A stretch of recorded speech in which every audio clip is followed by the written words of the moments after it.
Hi, I'm Mike. I'm Scott. And I'm Mark. We are your Screen Machine product support team, and here's another quick tip. In this quick tip, we're going over some new model updates on our 516T scalper. One of the best ones, in my opinion, that got added to this plant we've used on our 4043TR and a couple other plants was a centralized greasing system. So instead of having grease points up at that bearing, grease points up at this bearing, the bearings over there, it all runs to one centralized location. So for an example, we've got a screen bearing up there. You can see a grease line coming down here. It comes into the back of this bank here.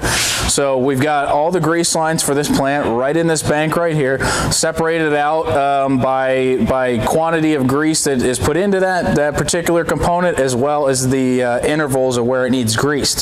So if you look at the first ones here, we've got a mount that goes into it, 4 to 5 pumps of grease every 40 hours. We've got your feeder tail pulley, feeder head pulley, for example, and a couple other bearings, and they tell you whether it's a left or right hand side. And then you get over to this middle section, we've got 1 to 2 pumps of grease every 40 hours. You've got all your bearings there that applies to. And then on the end here, you've got your 6 to 7 pumps of grease in this white area here, interval every 8 hours, and these are going to be your screen bearings. There's also a lot of good information on this. The type of grease that you are spec'd out to use in these bearings is on here. Phone number for that grease company if you have any questions. Phone number for us if you have any questions, more information, any of that kind of stuff. But this is a really nice centralized grease system to make sure keep your plant lubricated up, keep your plant running, all that good stuff. So that's a really nice update to this unit.